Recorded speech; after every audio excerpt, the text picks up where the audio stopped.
Assalamualaikum warahmatullahi wabarakatuh. Selamat datang kembali di video tutorial penggunaan SPSS dalam analisis data kuantitatif. Kali ini kita akan membahas terkait uji validitas dan reliabilitas menggunakan SPSS. Dalam video ini kita akan membahas langkah-langkah untuk mengevaluasi apakah sebuah instrumen penelitian kita atau kuesioner yang kita gunakan dalam penelitian kita valid dan reliable, sehingga data yang diperoleh dapat dipercaya untuk digunakan dalam analisis lebih lanjut. Sebelum kita memulai, mari kita pahami terlebih dahulu apa itu validitas dan reliabilitas. Validitas adalah derajat di mana suatu instrumen atau kuesioner benar-benar mengukur apa yang seharusnya diukur. Validitas ini biasanya diuji menggunakan korelasi antara skor item dengan skor item total. Lebih mudahnya atau lebih singkatnya, validitas ini mengukur seberapa tepat sebuah instrumen mampu mengukur apa yang seharusnya diukur. Jadi artinya apakah setiap item dalam instrumen benar-benar mencerminkan variabel yang akan kita teliti. Inilah yang dimaksud dengan validitas. Jika uji validitas bertujuan untuk memastikan bahwa instrumen mengukur apa yang seharusnya diukur, maka uji reliabilitas memastikan bahwa instrumen tersebut menghasilkan hasil yang konsisten dari waktu ke waktu. Uji validitas dan reliabilitas ini sangat penting untuk memastikan kualitas instrumen pengukuran dalam penelitian, karena instrumen yang valid dan reliable akan menghasilkan hasil yang lebih akurat dan konsisten sehingga dapat dipercaya dalam menarik kesimpulan dari hasil penelitian. Langkah pertama dalam uji validitas adalah membuka data yang akan kita analisis di SPSS. Kita dapat melakukan input data dengan import file dari Excel dengan cara klik file, kemudian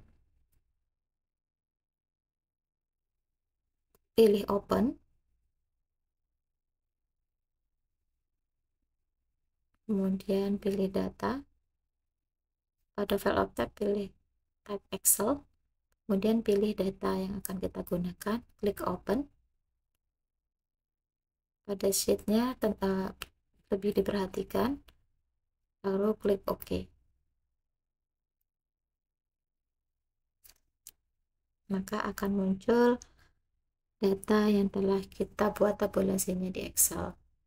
Jika kita tidak menginginkan adanya nilai desimal pada data kita, maka kita bisa memberikan angka 0 pada kolom desimal di variable view.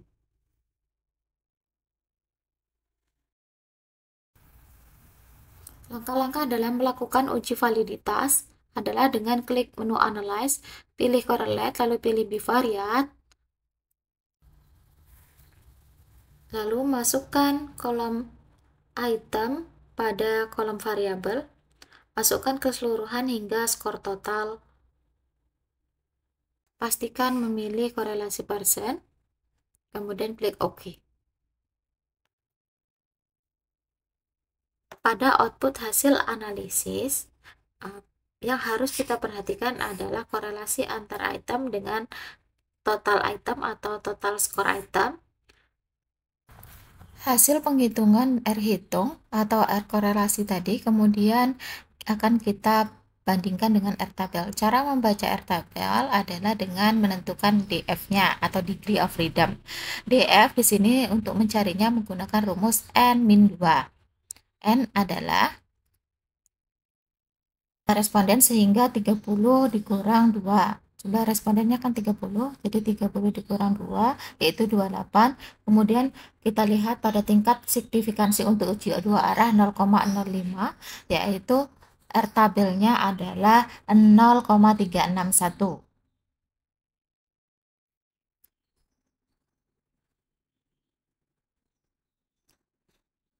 Pada nilai DF 28. Selanjutnya nilai R tabel tadi, kemudian untuk interpretasinya kita masukkan dalam sebuah tabel. Pada tabel ini kita akan membandingkan nilai R hitung dengan R tabel. Untuk R tabel 0,361 dengan T hasil R hitungnya yaitu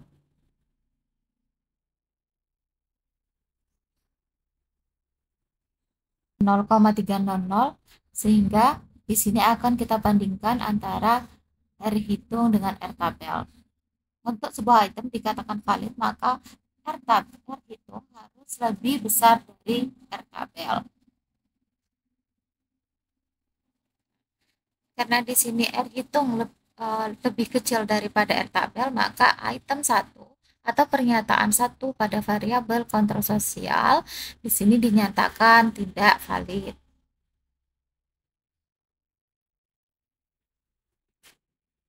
Nah, selanjutnya untuk item 2, di sini kita dapat melihat nilai hasil R hitung item kedua pada variabel kontrol sosial adalah 0,574 dengan R tabel yaitu 0,361. Maka jika dibandingkan di sini R hitung lebih besar dari R tabel, maka item kedua atau pernyataan kedua dari variabel kontrol sosial dinyatakan valid. Begitu pula prosesnya untuk item ketiga hingga item terakhir dalam variabel kontrol sosial. Selanjutnya, setelah kita menemukan item valid dan tidak valid, maka selanjutnya kita akan melakukan interpretasi secara menyeluruh. Interpretasinya dapat berupa kalimat sebagai berikut. Berdasarkan tabel di atas dapat diketahui bahwa hasil uji validitas kuesioner dari variabel kontrol sosial menunjukkan bahwa dari titik-titik butir pernyataan terdapat titik-titik butir pernyataan yang dinyatakan valid, sedangkan titik-titik butir pernyataan dinyatakan tidak valid atau gugur dan tidak digunakan dalam pengukuran variabel kontrol sosial. Sehingga kuesioner kontrol sosial yang layak untuk digunakan dalam penelitian ini berisi titik-titik butir pernyataan.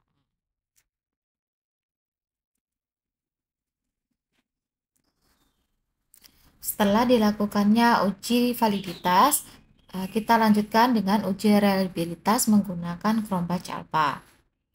Caranya adalah dengan klik menu Analyze, kemudian pilih Scale, kemudian pilih Reliability Analysis.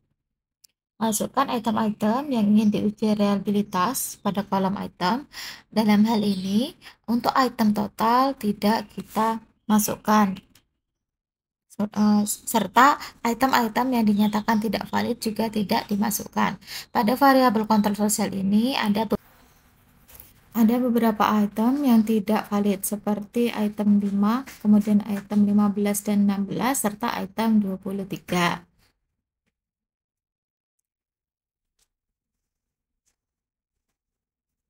Sehingga item yang tidak valid tadi kita keluarkan dari kolom item, karena item yang tidak valid tidak diikutkan dalam uji reliabilitas. Pastikan kembali model yang digunakan adalah alpha. Kemudian klik pada statistik, pilih checkbox pada scale if item deleted, lalu klik continue, tekan OK. Maka akan muncul output sebagai berikut. Pada output ini, tabel yang harus kita perhatikan adalah tabel reliability statistik, di mana pada tabel tersebut muncul nilai Cronbach Alpha. Nilai ini kemudian kita interpretasikan dalam sebuah tabel untuk hasil uji reliabilitas dari variabel kontrol sosial. Nilai Cronbach Alpha yang kita dapatkan adalah sebesar 0,645 dengan N20, sehingga dapat disimpulkan bahwa merujuk pada tabel hasil uji reliabilitas, Maka dapat disimpulkan bahwa kuesioner yang digunakan dalam penelitian, yaitu kuesioner variabel kontrol sosial, memiliki tingkat keterandalan yang kuat, sehingga dapat dikatakan bahwa kuesioner tersebut layak untuk digunakan sebagai pengukur variabel penelitian. Demikianlah langkah-langkah uji validitas dan reliabilitas instrumen menggunakan SPSS. Dengan memastikan instrumen valid dan reliable, kita dapat mengandalkan data yang diperoleh untuk menghasilkan analisis yang akurat. Terima kasih sudah menyimak dan sampai jumpa di video tutorial berikutnya.